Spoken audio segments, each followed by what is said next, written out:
Vamos a tratar de resumir en unos 20 minutos, 15, 20 minutos, los 6 meses del presidente Lasso.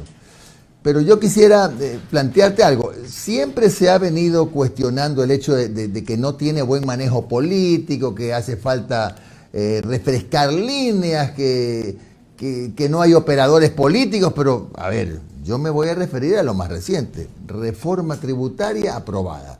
A patadas, empellones con mantequilla, pero ya es ley de la República. Pandora Papers salió ayer, pero perfecto. Presupuesto del Estado se va a aprobar por un vacío legal por Ministerio de la Ley. Entonces, no sé si en el balance al final resulta que sí son buenos operadores políticos. ¿Cuál es el análisis de Santiago Basabe? Bueno, yo creo que en ese tema específicamente, Jimmy, el gobierno tuvo al final que llegar a un acuerdo con la bancada de UNES. Me parece que eso tarde o temprano iba a ser inevitable. Es la bancada más grande de la Asamblea Nacional, representa cerca del 40% de los asientos y tenía que llegar a un acuerdo. Pero ¿te refieres a cuál de los tres escenarios que dije? ¿Te refieres a la reforma tributaria? A la reforma tributaria específicamente, porque tú te puedes poner en una posición muy normativa, que no la estoy desmereciendo, en el sentido de decir, no se puede llegar a un acuerdo con una agrupación política de una orientación ideológica distinta. Ya. Es verdad, eso es verdad, no la desconozco. Pero no hacerlo implica que no puedas gobernar. Y si no lo haces, y esto no hablo solo para el caso del señor Lasso, hablo para cualquier gobierno, excepto los 10 años de Rafael Correa, que tuvo mayoría legislativa. Si no haces ese acuerdo, no puedes aprobar los proyectos de ley que son propios de tu agenda de gobierno. Sabemos que en el país el presidente es el proactivo, la legislatura es más bien reactiva. Y si no lo haces, tienes la sanción popular luego a la vuelta de la esquina. Entonces los gobiernos tienen desafortunadamente, y esto tiene que ver con el sistema político y de partidos, están en general aprisionados por la legislatura y tarde o temprano tienen que llegar a acuerdos de este tipo, o del tipo del pacto de las guayaberas, o del tipo del pacto de la regalada gana. Entonces, yo creo que en ese sentido era lo que tenía que hacer el gobierno, más allá de que lo estén negando, y era la forma que tenían de obtener una salida. Respecto al tema presupuestario, la Constitución le da una facultad prácticamente privativa al presidente para la elaboración del presupuesto general del Estado. La Asamblea tiene una función más bien de consulta, simplemente, de poder dar una opinión, pero en realidad es el presidente el que termina decidiendo ahí en términos generales. Visto esas dos cosas, efectivamente, uno podría decir, hay un buen manejo de lo político, pero creo que hay otras en las que sí se han notado ciertas debilidades y que seguramente vamos a hablar ahora. Por ejemplo. Yo creo que el gobierno no tiene un mecanismo establecido para la toma de decisiones políticas y para la resolución de cuestiones políticas. El presidente hace muchos señalamientos, hace muchas propuestas políticas, luego se echa para atrás, vuelve a retomar. El caso de la consulta popular, por ejemplo, el caso de la muerte cruzada, por ejemplo, no hay una posición muy clara. Hay focos de tensión con determinados grupos sociales o grupos políticos. No hay una estrategia determinada, sino que más bien se va tomando sobre la marcha y se va cambiando sobre la marcha. Y me parece que tarde o temprano eso termina golpeando y afectando a la credibilidad del presidente. A ver, es decir, entonces en tu criterio no hay un buen manejo político. Estas tres cosas de las que hablamos fueron poco menos que un chiripazo, como dice la gente en la calle. Bueno, el acuerdo para la aprobación de la ley tributaria no es tan chiripazo, ¿no? Ahí hubo una negociación importante, una negociación seria, que lo lamentable no es ni siquiera la negociación política. Lo lamentable es que parecería ser, esto no tenemos seguridad nadie, que el punto central del acuerdo es una decisión judicial. Y esto da cuenta de que en el país, desafortunadamente, el tema judicial sigue siendo parte de las negociaciones en el plano político, y ese es uno de los puntos centrales que nos afecta como país, ¿no? Que no nos permite desarrollar, que no nos permite tener más seguridad y que no nos va a permitir tener mayor inversión extranjera o mayor fomento para la inversión en general en el país. Entonces deberíamos preocuparnos por el cambio en el CNE, nos deberíamos preocupar por el nuevo defensor del pueblo, por el nuevo procurador, por el nuevo contralor, etcétera, etcétera, ¿no? Por supuesto, son actores claves y decisivos en el país. Nos deberíamos preocupar, además de esas personas, de esos actores, por la renovación de la Corte Constitucional. ¿Cómo puede ser posible que en un país que se dice que respeta el régimen de derecho y el Estado de Derecho, el Ejecutivo, el Legislativo y la función de transparencia, me refiero al primer momento del proceso de selección, envíen candidatos que no cumplen los requisitos o envíen candidatos sin adjuntar la documentación, sin adjuntar las certificaciones? Se da cuenta que vivimos entre el quemeimportismo de los actores políticos respecto a una función tan importante, tan clave, quizás la más importante del tema de justicia como es la Corte Constitucional. Bueno, la gran pregunta y la pregunta del millón es ¿qué se puede hacer o qué debería hacer el gobierno del presidente de la República para que el próximo año sea diferente? No tocamos el tema del Pandora Papers, que yo te dije, Santiago, que también había salido bien librado en ese tema. Pero bueno, de ahora en más, ¿y por qué te pregunto esto? Porque ya para enero, por ejemplo, la CONAIE ha anunciado acciones indefinidas desde enero. Lo dijo ayer, me parece, el señor Issa. Tienes a Pachacuti dividido entre los santistas y los isistas. Y en fin, la asamblea pues echa un champú. ¿Qué le espera al gobierno para poder navegar en estas aguas turbulentas en el próximo año? Yo creo que lo que le hace falta fundamentalmente es establecer ese grupo de apoyo cercano y directo al presidente, que, insisto, no lo tiene. En las primeras épocas del gobierno del presidente Correa, me parece que hacia el final no, había una figura informal, evidentemente, que era esto del hexaedro, me parece que se llamaba, que eran 5 o 6 personas que siempre estaban para tomar decisiones claves. El presidente, su gente muy cercana y eventualmente algún funcionario público clave dependiendo del tema del que vayas a tratar, el ministro de Economía, el ministro de Salud, etcétera. Eso no se ve en el gobierno y me parece que esa es una de las decisiones prioritarias que debería asumir el señor Lasso. Ahora mismo tú no sabes quién es el hombre fuerte del gobierno en muchos temas. La ministra de Gobierno hace su trabajo, pero no parecería ser quien al final le susurra al oído al presidente Lasso. Yo creo que ese tipo de cargos, que no necesariamente, insisto, son formales, le hacen falta, porque se va a venir un año difícil, un año turbulento en términos políticos, y porque además ya va a ser la antesala del proceso seccional del 2023, que va a ser un proceso clave, ¿no? Porque va a marcar cómo se cambian o no la correlación de fuerzas políticas. Claro. Santiago, ¿tú crees que el presidente en diciembre debe operar cambios en su gabinete, debe hacer cambios de fondo en su gabinete? Porque tú sabes que a finales de año en la función pública bueno, no todos, algunos tienen cara de tuco y no lo hacen, me refiero a muchos años atrás, pero los ministros ponen a disposición sus cargos, ¿no? ¿Tú crees que debe hacer el presidente un cambio profundo en su gabinete? Yo creo que hay que hacer cambios. Hay ministerios que han sido prácticamente imperceptibles. El Ministerio de Bienestar Social, por ejemplo, que es un ministerio clave, tiene muy poca exposición pública. Quizás hay un trabajo que se está realizando, pero la exposición pública es mínima. Me parece que hay otros sectores en los que eventualmente un cambio podría esperar un poco más de tiempo. El ministro de Economía tenía los días contados, me parece, hasta antes de esta aprobación del paquete de reformas tributarias por el acuerdo legislativo. Creo que ahora tiene un poco más de espacio. Hay funcionarios clave que todavía el gobierno termina de definir, como el SNAI, por ejemplo. No hay alguien que conozca del tema y que maneje el tema de las cárceles, y creo que el tema de la comunicación sigue siendo importante y sigue siendo al mismo tiempo una de los lados más flacos, más débiles del gobierno nacional. Santiago, buen día. Omar Jaén te saluda, ¿cómo has estado? Gracias por atendernos como siempre, Santiago. Comparto contigo el tema de la débil institucionalidad que tenemos, ¿no? Ayer estaba leyendo por ahí uno de estos medios digitales que se jactan y celebran que Fiscalía al parecer ya está enfilando hacia una consejera de participación para desmontar la mayoría en el Consejo de Participación y con eso evitar lo que se habla en pasillos de que el correísmo y el Partido Social Cristiano pongan nuevo contralor, ¿no?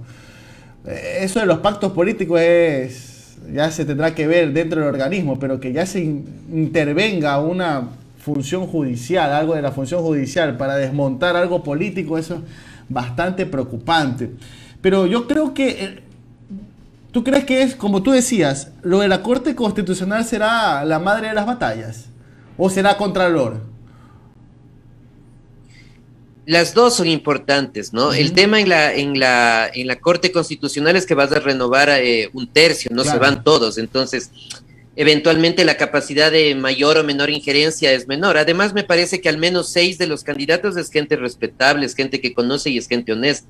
De los candidatos actuales me refiero, hay 3 que seguramente son respetables, pero son desconocidos en el plano del derecho constitucional. Entonces, en ese sentido, quizás es menos importante desde la perspectiva que tú apuntas. El Contralor siempre va a ser clave, ¿no? En el país, no ahora, sino de siempre o de mucho tiempo, se intercambia glosas a cambio de votos en la asamblea, a cambio de apoyos legislativos, y si no me apoyas, tienes una glosa inmediatamente, y si después me devuelves el apoyo, se desvanece la glosa.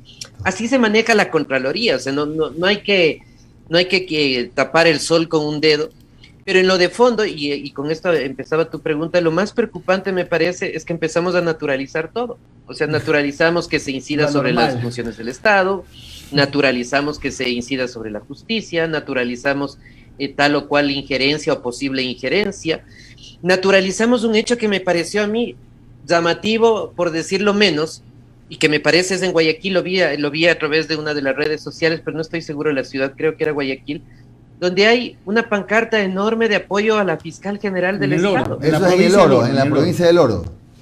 En el Oro. Sí. Entonces no entiendes, dices, o sea, ¿es un candidato, es un deportista, o los fiscales se eligen por votación popular, como en algunos estados de los Estados Unidos? No entiendes por qué la fiscal tiene ese tipo de aparecimiento. Quizás no es a cuenta propia, no puso ella a la valla. No. Pero ¿cuál es el sentido de tener ese tipo de reacción frente a un funcionario que debe responder única y exclusivamente a partir de sus actuaciones oficiales? Ahora, Santiago, está bien. O sea, para mí, el gobierno termina con éxitos de lo que, a ver, hasta antes de esa famosa votación de la abstención, que no me abstuve, que ya estaba archivado, que no estaba archivado, esos 5 o 10 minutos quizás fueron los más trágicos para el gobierno, porque estaba a 10 minutos de fracasar terriblemente desde lo político. Se dio la votación, obtuvo ese triunfo, tuvo lo de los Pandora Papers, y va avanzando con los temas. Pero más allá de lo político, Santiago, mira, no sé cómo estará Quito. Se lo dije el otro día a otro invitado. No sé cómo estará Quito, pero acá en Guayaquil 7 de la noche nos tenemos que encerrar. Porque el tema de la inseguridad es terrible. Acá en Guayaquil, al menos por acá en Guayaquil, literalmente están fumigando. O sea, no es alegórico. Están fumigando a gente que quiere trabajar en la calle porque se está muriendo de hambre y quiere por lo menos llevar un pan a la casa.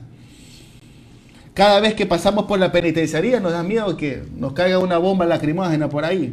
Siempre está ese miedo latente de que en cualquier momento en la penitenciaría pase algo. Las cifras de empleo, unos dicen que estamos súper bien, pero de un mes a otro, lo cierto es que perdimos 150.000 empleos formales, según las cifras del INE. Entonces, te pregunto más allá de lo político, lo social.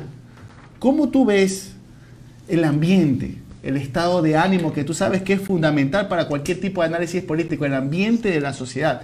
¿Tú cómo sientes que cerramos el 2021 y arrancamos el 2022? Bueno, yo creo que la realidad de Guayaquil es similar a la realidad del país, ¿no? En algunos temas es un poquito más álgida, en otros es un poquito más manejable, eso es relativo. Pero yo creo que en general el país, la sociedad, cierra el año con pesimismo, con poco optimismo respecto a lo que puede pasar el año entrante. Hay muchos sectores que no les ha caído muy bien el tema de la reforma tributaria, por ejemplo.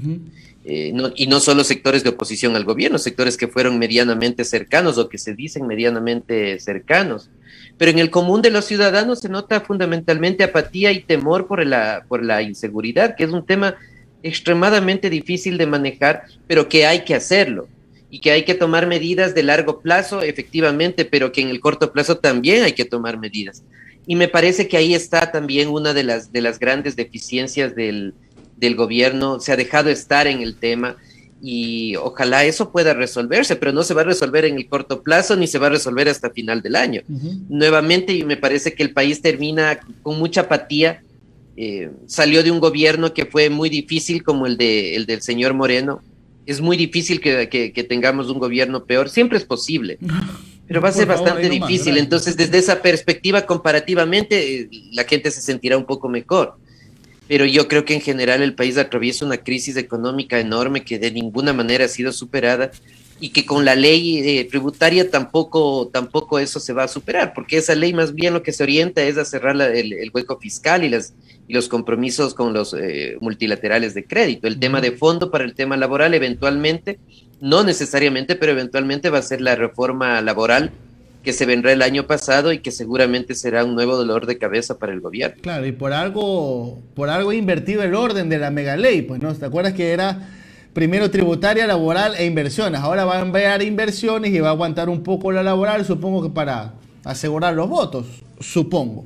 Ahora, Santiago, me olvidaba, aparte de toda esa retahíla de problemas, tenemos a nuestros enfermos con cáncer en las puertas de los hospitales reclamando medicina, ¿no? O sea, es un cuadro bastante complicado. Por eso yo te digo, yo no estoy sintiendo unas festividades muy encendidas. Yo veo que hay preocupación, el tema de la inseguridad, el tema económico. Ahora, volvamos un ratito a lo político, Santiago. Vamos ahí en vaivén.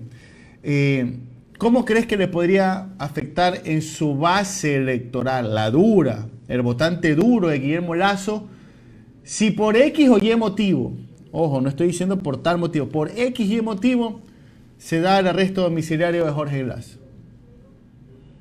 Le va a afectar de forma importante, porque eso lo que haría es evidenciar que hay un acuerdo con UNES, que me parece, nadie puede asegurar, pero creer el discurso de UNES de que actuó como actuó porque así se debía actuar en la legislatura, no se creen ni ellos, ¿no? En realidad. Claro. Y el discurso del gobierno de no decir nada tampoco se cree nadie. El tema de fondo parecería ser Glass y el tío del señor Glass, que ya está a punto de salir, si es que no salió el día de hoy. Eso le va a afectar al voto duro del gobierno del señor Lasso, que es más o menos 20%, ¿no? Que es su primera vuelta electoral. Ese es el voto leal, digamos, creo. Y una desmejora en ese sentido le puede generar efectos letales, más allá de lo otro que habías mencionado hace un momento y que creo que es necesario comentar algo del tema de la salud. Eso es vergonzoso. No puede ser que en el país hayan existido 3 semanas, porque son 3 semanas de constantes denuncias de medios de comunicación y de la propia gente sobre el tema de medicamentos, y el gobierno recién ayer tomó una decisión en el sentido de que va a generar compras, dejando de lado todo el proceso largo y tedioso pero necesario a veces, de la contratación pública para hacer frente. Pero debieron pasar 3 semanas. Y ahí enlazo esto con lo que hablábamos al inicio con Jimmy. No puede ser que si tienes un tema tan neurálgico, que todo el mundo te está bombardeando con ese tema, como me parece justo y legítimo, demores 3 semanas en asumir una decisión. Y ahora, hasta que se compre, ¿y eso será qué? Hasta el final del año. Entonces, yo creo que hay un tema estructural de toma de decisiones en el gobierno, falta agilidad y eficiencia. Y por otro lado, estos temas del ex vicepresidente seguramente le van a generar problemas al gobierno en su credibilidad, tanto de sus votantes como de muchos de sus actores cercanos que ven con mucha molestia esta posibilidad, que además parece ser real, ¿no? Finalmente, Santiago, aparte de todo lo que hemos hablado, analizado, lo de la Corte, Contralor, renovación de los consejeros electorales y todo esto, calientan motores las seccionales el próximo año también. Encienden motores que ya están encendidos, ¿no? ¿Verdad? Pero ya vamos a arrancar con los primeros metros. Yo creo que en el primer trimestre del 2022 se va a ir definiendo mucho el panorama para lo que serán las seccionales. ¿Cómo ves ese escabroso camino hacia las seccionales del 2023? Mira, en Quito yo creo que se va a repetir lo de la elección anterior. ¿Será? Muchos supuestos candidatos ahora mismo acaban de pasar una lista de los eventuales que se sienten alcaldes y hay como 6 o 8. Y si es que eso se vuelve a repetir, porque nuestra clase política desafortunadamente es bien cortoplacista, si eso se vuelve a repetir, yo creo que hay una candidata que tendrá muchas opciones de la alcaldía, es de Luisa Maldonado, en el evento que vuelva a repetir como candidata de UNES o de la Revolución Ciudadana, para ser más preciso, ¿no? O sea, veo que por ahí va a ir la cosa. Va a haber una tensión importante que yo creo que ya existe al interior del propio Creo para ver quién es el candidato de Creo. Hay dos, tres nombres que por ahí me parece que podrían estarse barajando y ahí puede haber tensiones. Y en el caso de Guayaquil también es interesante porque yo presumiría que la abogada Viteri va a intentar la reelección. No sé hasta qué punto el apoyo de su partido sea tan sólido como lo fue en su momento para el abogado Nebot. Y ahí la competencia más importante va a ser de UNES o de la Revolución Ciudadana o de Centro Democrático, que seguramente intentarán desafiar ese liderazgo del Partido Social Cristiano. La alcaldía de Guayaquil va a ser un tema clave donde van a haber muchos actores que eventualmente van a postular o van a intentar ese campo. Algunos les conozco, pero en esta entrevista no puedo decir nada. Gracias, Santiago Basabe. Un abrazo grande, amigo.